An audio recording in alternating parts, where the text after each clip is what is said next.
Matapos ang 6 na araw, tuluyan na hong tinapos ng Bicameral Conference Committee ang General Appropriations Bill. Ito po yung pambansang budget para sa susunod na taon.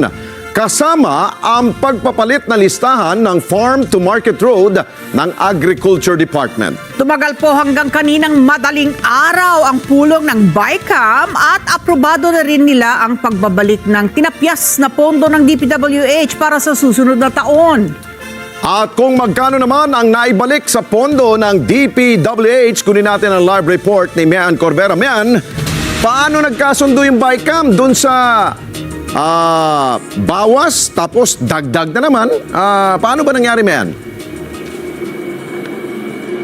Alex, sinuri daw ng mga senador at kongresista yung panibagong datos na isinumite ng DPWH. Yan yung listahan ng mga proyekto, ng mga materyales at ibang issue na infrastruktura. Kaya nakumbinse ang mga mambabatas na ibalik yung ibalik yung bahagi ng 45 billion na hinihingi ng DPWH na yan ay una ng tinapyas na may kinalaman dun sa para gastusin sa may 10,000 proyekto na tungkol sa pang-infrastruktura ng administrasyon. Sa ngayon, tiniyak ng mga mambabatas na ang pondong inaprubahan ay hindi na magagamit sa lahat ng uri ng katiwalian katulad ng nangyari sa GUS flood control projects. Tinapos na ng Bicameral Conference Committee ang deliberasyon sa panukalang pambansang budget sa susunod na taon na abot sa 6.793 trilyon. Alas 2:22 kaninang madaling araw nang aprubahan ng BICAM ang General Appropriations Bill. Kasama sa inaprubahan ng BICAM ang pagpapalit ng listahan ng Farm to Market Road ng Department of Agriculture na abot sa 8.9 billion. Bukod pa dyan ang 33 billion pesos na budget para sa FMR na naunang inaprubahan ng BICAM nitong linggo. Mayroon na rin itong kompletong detalye gaya ng coordinates o eksaktong lokasyon at tugma sa regional priorities pantulong sa mga magsasaka. Coordinated ang kami ngayon sa ngayong budget na ito, everything's coordinated with the executive para alam nila na for example, mayroong cuts o may dagdag o may papalitan ng programa, coordinated lahat. Kasi yun din ang masama pag hindi coordinated, nakakat, hindi nila alam. Minsan may bagong proyekto, hindi nila alam kung anong gagawin. So, yun naman ang ginagawa namin ni Kong Mika individually with our panels. Bukod sa kontrobersyal na pondo sa Farm to Market Road, inaprubahan ng BICAM ang ipinababalik na tinapyas na pondo ng DPWH. Pero sa halip na 45 billion, 20.7 billion ang ibinilik ng Kamara at Senado. Ayon kay Senate Finance Committee Chairman Sherwin Gatchalian, batay yan sa bagong datos sa isinumite ng DPWH o ang Construction Materials Price Data. Base po doon sa submission ng DPWH sa bagong submission ho nila na dito po sa bagong adjustment factor, pinasok na nila yung logistics, pinasok na ho nila yung hauling cost at iba pang mga cost. So naging mas near actual, no? Hindi pa siya actual but near actual na po yung cost nila at in-apply ho namin yan to all 20,000 projects. So ang resulta ng na savings na nakuha ho natin ay 20.7 billion pesos. Pagtiyak ni Gatchalian, magpapatuloy ang construction ng flood control projects sa 2026. Pero manggagaling ang pondo sa savings mula sa 2024 hanggang ngayong 2025 pero sa 2026, zero ang flood control funds. Sa kabuuan na abot sa 529.6 billion ang kabuuang inaprobahang budget ng DPWH sa susunod na taon, mas mababa ng 40% kumpara sa kanilang request na 881 billion. Nagalit naman ang mga senador dahil sa last minute na paghahabol ng mga amendments ng kanilang budget, kabilang na dyan ang Department of Agriculture at ang Transportation.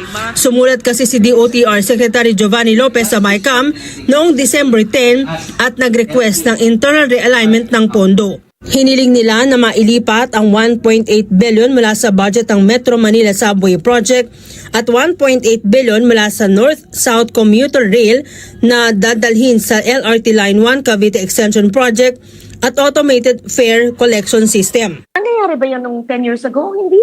Not as, walang ganyan. Hindi nangyayari yan noon. Hindi ganitong kagarapal. Ang pagpapalit-palit. Baka maglapitan lahat ng ahensya ngayon. Pwede pala magpalit.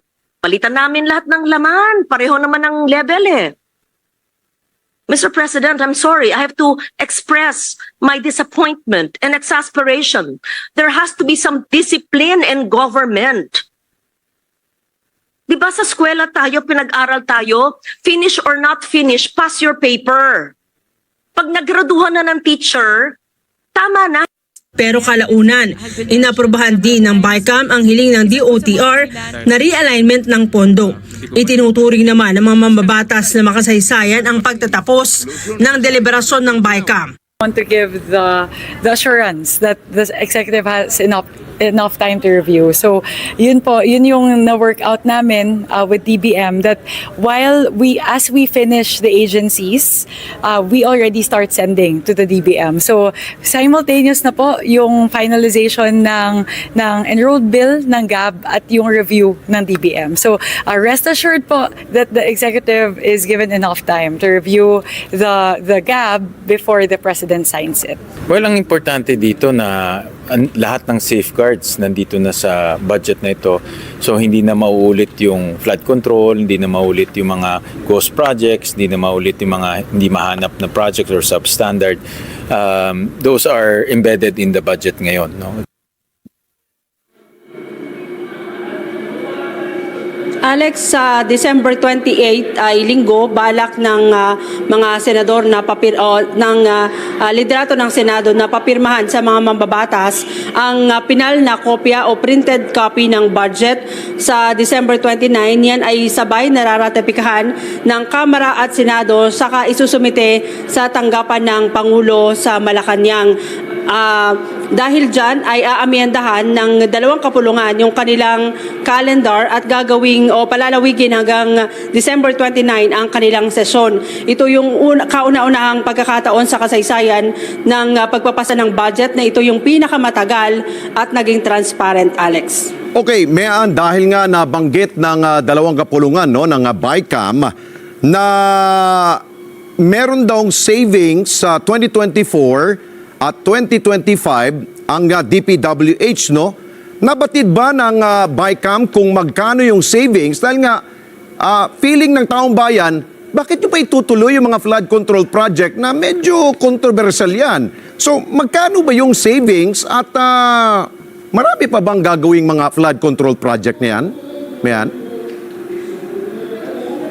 Alex, yung savings hindi pa yan madedetermina dahil lalo na ngayong taon, hindi pa natatapos yung paggastos ng gobyerno ng budget particular na ng DPWH dahil marami nga sa mga proyekto ngayon, Alex, yung ipinatigil yung mga infrastructure projects dahil dun sa nadiskubring ghost flood control projects. Pero sabi ng DPWH, tiniyak nila sa mga mambabatas na lahat ng gagawing flood control projects na pupondohan yan ng savings mula 2024 hanggang ngayong taon ay nakadetalye, malinaw ang mga specifications mula doon sa mga kalsada, sukat at kung saan itong mga probinsya. Ayun, at hindi lang hindi lang yung savings ang pinag-uusapan dito.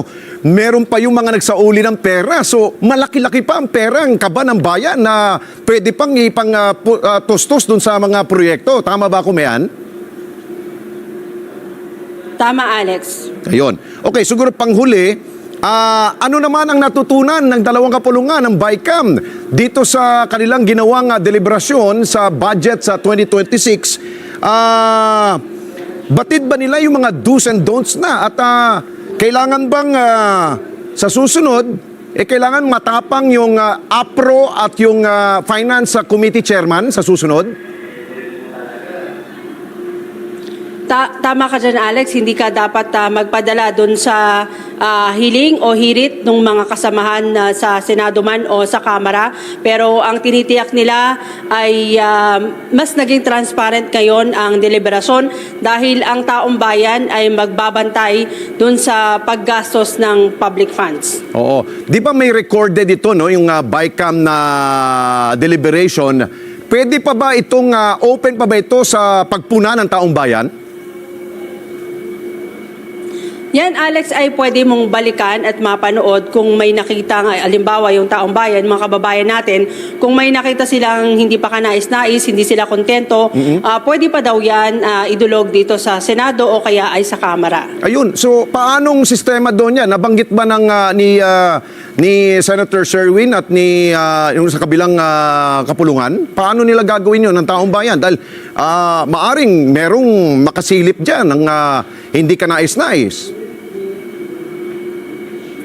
Alex, kasi dun sa website, maaari mong makita yung mga detalye. Halimbawa, sa Metro Manila, kung sa Quezon City may proyekto na gagawin, yung flood control projects, nakadetalye dyan kung saan, saang lugar, saang street, saang distrito, at kung magkano yung gagastusin. Kung hindi daw yan masusunod, pwede yang ireklamo, pwede magpadala ng picture o mga reklamo ang taong bayan sa Senado o sa Kamara para at yan ay minomonitor, magsasagawa ng monitoring ang dalawang kapulungan para makita na yan ay gagawin ng DPWH. Bukod dyan, maglalagay ng mga probisyon sa pambansang budget para hindi magamit yung mga pondo ng mga umano'y epal na mga politiko. Ayun, sige. Maganda yan. At least nakatutok lahat ng ating po mga kababayan para masiguro na yung perang laan sa mga proyekto ay nababantayan po yan at nagagamit ng tama. With that, Mean, maraming salamat sa iyo. Mata natin mula dyan po sa Senado.